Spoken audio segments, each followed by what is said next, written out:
और चलिए अब आपको बिहार विधानसभा लिए चलते हैं, जहां आज सरकार का फ्लोर टेस्ट है। लिए चलते हैं सीधे विधानसभा, बिहार विधानसभा।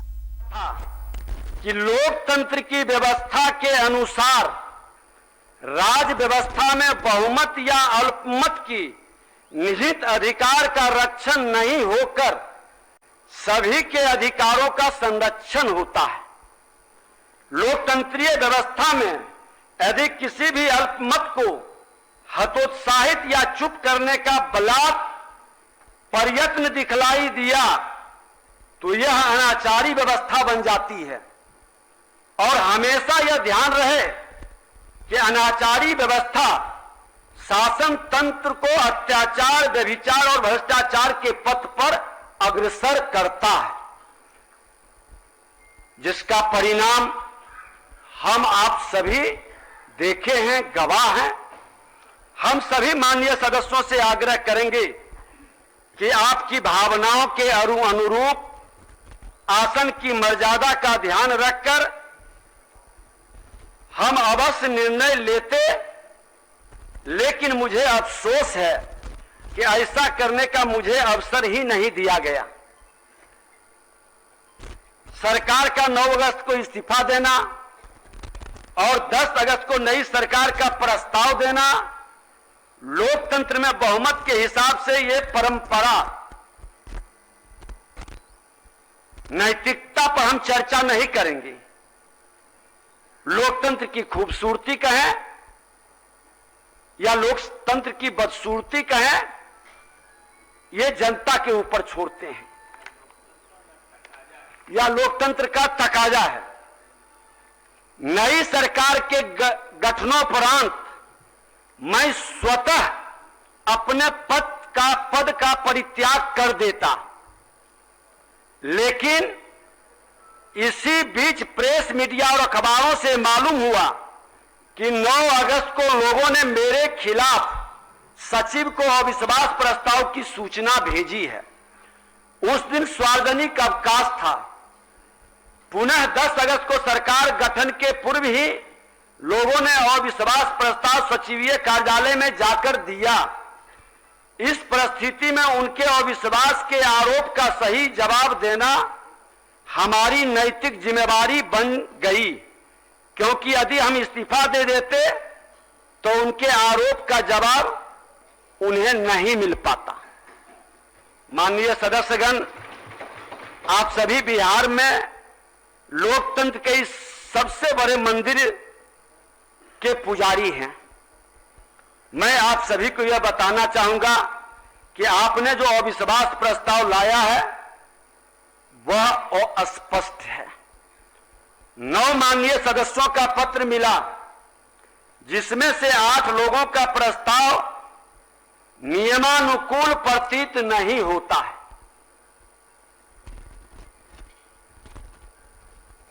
एक माननीय सदस्य श्री ललित यादव जी द्वारा दिया गया, जो अब माननीय मंत्री हैं, जिसमें वह वर्णित है कि आप विश्वास मत खो चुके हैं।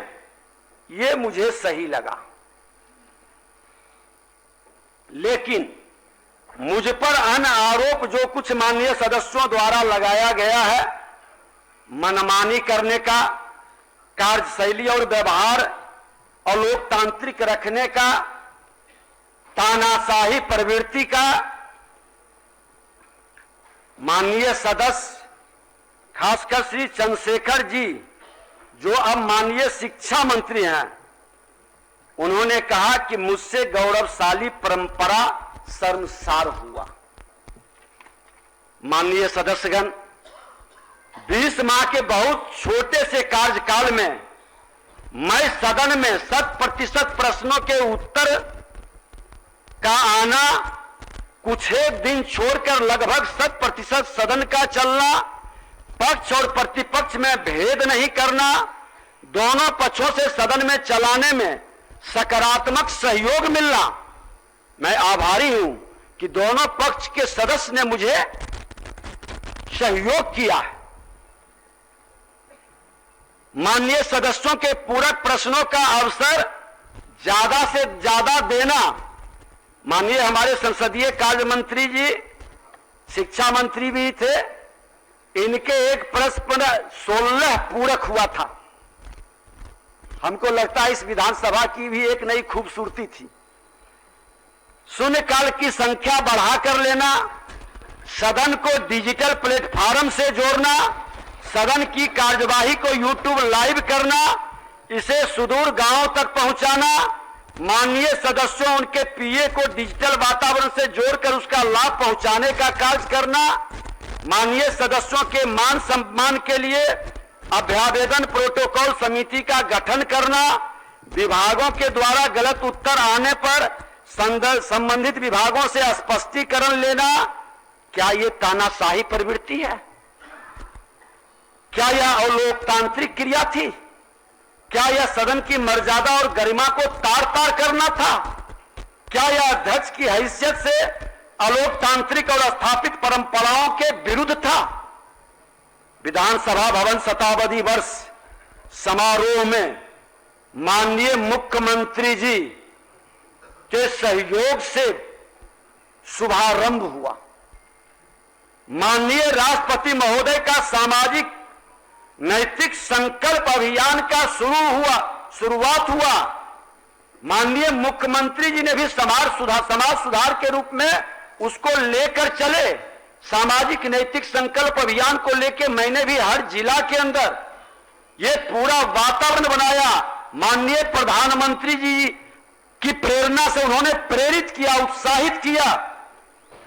विधानसभा परिसर में शताब्दी स्मृति स्तंभ की आधारशिला रखना, बोधि वृक्ष के शिशु पौधे का रोपण, 17वीं विधानसभा के माननीय सदस्यों का लोकसभा के माननीय अध्यक्ष श्री ओम बिरला जी का मार्गदर्शन मिलना, देश के आजादी के बाद पहली बार देश के माननीय प्रधानमंत्री श्री नरेंद्र मोदी जी का विधानसभा परिसर में आना और लोकसभा का इसके सेंट्रल हॉल में लगे बिहार के प्रतीक चिन्ह को दर्शाते हुए ऐतिहासिक शताब्दी स्मृति स्तंभ का लोकार्पण करना, बिहार विधानसभा के 100 वर्षों के सफरनामा से संबंधित विधानसभा संग्रहालय का शिलान्यास, विधानसभा के अतिथियों के लिए अत्याधुनिक गेस्ट हाउस का शिलान्यास प्रधानमंत्री जी के कर कमलों से कराना, शताब्दी औषधीय उद्यान में उनके कर कमलों से कल्पतरु पौधों का रोपण कर एक सकारात्मक ऊर्जा संचार के लिए रचनात्मक वातावरण बनाना, इन सब कार्यों से सदन की गरिमा और विधायिका इन सब कार्यों से बढ़ी है या घटी है, निर्णय सदन के सदस्यों को करना है। मैं इन सब कार्यों की मूल्यांकन की जिम्मेदारी बिहार की जनता पर भी छोड़ता हूं। इस सदन में संविधान के ज्ञान हमारे अभिभावकों से मिलता है। इस ज्ञान संविधान के ज्ञाता व्यवहार की बिहार नहीं पूरे देश ने देखा और इतिहास इसका समालोचक है। इसका भी निर्णय लोकतंत्र में मालिक जनता है, अंतिम निर्णय उसी का होता है। माननीय मुख्यमंत्री जी आसन के प्रति जो आपका सम्मान था, आपके द्वारा जो सहयोग मिला, उसको कहने की जरूरत नहीं, क्योंकि आप ही का नहीं, नेता प्रतिपक्ष के नाते जो आज उप मुख्यमंत्री है, सभी सदस्यों का सदन और बिहार की जनता लाइव होता था, देखता था।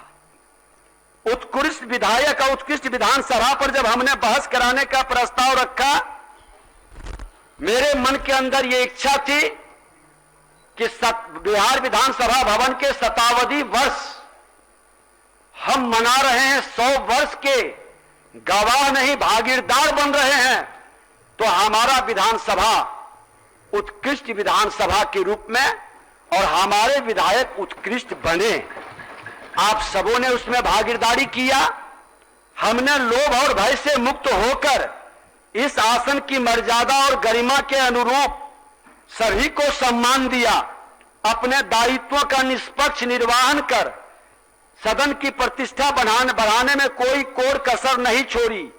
विधायिका की गरिमा बढ़े, उसका सम्मान बढ़े, प्रशासनिक अराजकता पर अंकुश लगे, सरकार की नीति घोषणा कार्यक्रमों और खासकर भ्रष्टाचार के खिलाफ जीरो टॉलरेंस की नीति, न्याय के साथ विकास, न बचाते हैं न फंसाते हैं के सिद्धांतों को इस सदन के माध्यम से भी लागू करने का ईमानदारी से हमने प्रयास किया।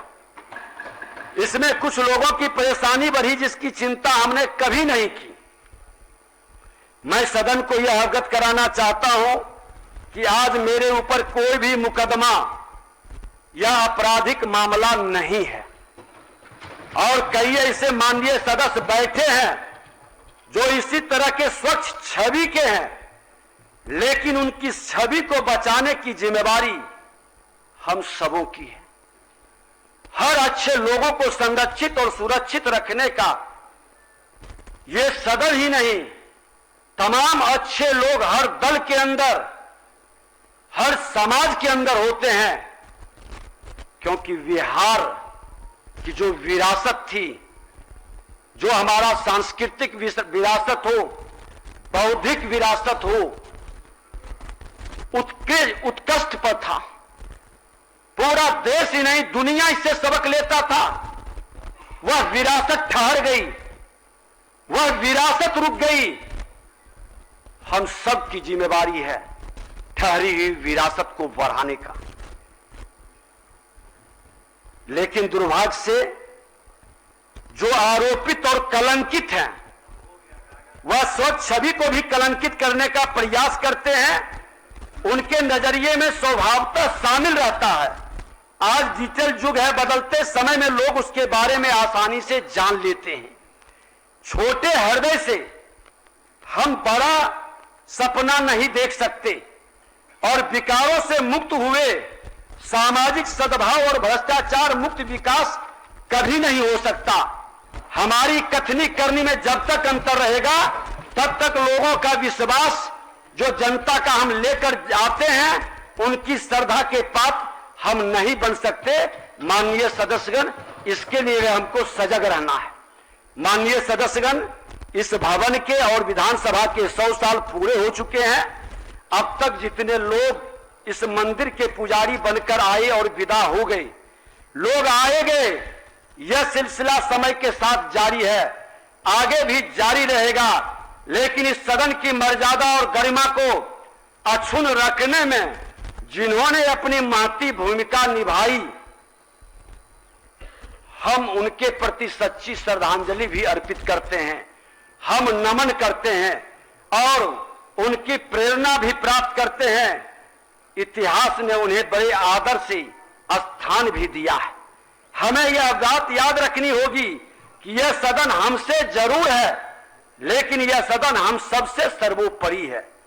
और आसन तो पंच परमेश्वर जैसा है। आप सबों ने आसन पर अविश्वास जताकर क्या संदेश देना चाहा, यह जनता तय करेगी। हमें इसकी गरिमा को बढ़ाना है और यही काम हमने अपने छोटे से कार्यकाल में किया है। अंत में मैं कहना चाहूंगा कि अपने 20 माह के संक्षिप्त कार्यकाल में हम संपूर्ण सदन का चालक बनकर इसे ऊंचाई पर ले जाने का प्रयास किया। कभी चालाक बनकर सदन के अंदर लोगों को वर्गलाने का काम नहीं किया। अपनी जिम्मेवारियों को स्थापित नियमों और परंपराओं के तहत निष्पक्ष होकर बिना राग दोष, लोभ, लालच, भय, मोह के हमने अपने कर्तव्य का निर्वहन किया है। यही आग्रह आप सबों से है कि लोकतंत्र में जनता के द्वारा दिए गए अधिकार का आप भी सही दिशा में उपयोग कर उनका विश्वास जीतें तथा लोकतंत्र की जड़ों को मजबूत करें। आपसे हमारा निवेदन और आग्रह होगा कि आपने जिस तरह से बहुत कम अंतर रहते हुए सदन में एक सकारात्मक वातावरण बनाया, सहयोग किया, आने वाले समय में हमारी शुभकामना भी रहेगी। जो भी इस आसन पर बैठेंगे विपक्ष की आवाज जिस तरह से हम लोगों ने संरक्षित करने का काम किया, और विपक्ष ही नहीं सत्ता पक्ष का, सभी विधायकों के मान सम्मान बढ़ाने के लिए प्रखंड स्तर पर उनके कार्यालय का, उनके अपने फंड से भी व्यवस्था बनाने का विधायिका को एक बार पुनः आग्रह करेंगे इस आसन से, अध्यक्ष के नाते की विधायिका की सम्मान बढ़े। जब जब विधायिका मजबूत हुई है, प्रशासनिक अराजकता हटी है और विधायक जनता के हित में अपने जान से बढ़कर काम किया है। सभी दलों के नेता से विमर्श भी हमने कई बार किया, सकारात्मक निष्कर्ष पर पहुंचा। विशेषाधिकार कमेटी के माध्यम से अराजकता उत्पन्न करने वाले पदाधिकारियों पर मुख्यमंत्री जी के द्वारा ही अंकुश लगी है, जो कमी रह गया है उस पर लगनी चाहिए। और मैं अब माननीय अध्यासी सदस्य, जिनको सभी सदस्य श्रद्धा से और निर्विकार रूप से निर्विवादित माननीय नरेंद्र नारायण यादव जी आसन को संभालेंगे और जो सरकार के विषय तय हैं उस विषय का संचालन करेंगे। स्वस्थ बहस भी होगी। बिहार का संदेश, क्योंकि बिहार लोकतंत्र की जननी है, इसका संदेश जो खूबसूरती हम सबों ने मिलकर प्रकट की है, ये पूरे देश और दुनिया देख रहा है। मैं 2 घंटे का बहस जो परंपरा है, नियम है, रहेगा। सदन की कार्यवाही स्थगित करने के पूर्व अपने पद से बहुमत का सम्मान करते हुए इस्तीफा देता हूं और 2 बजे दिन में सदन पुनः प्रारंभ होगा और सदन स्थगित की जाती है। अध्यक्ष महोदय, आप इससे कवल की स्थगित करें। आप ये संवैधानिक परंपरा के विरुद्ध कर रहे हैं। चूंकि उपाध्यक्ष हैं, ये संविधान में लिखा हुआ है, हमारी नियमावली में इसको नहीं बदल सकती।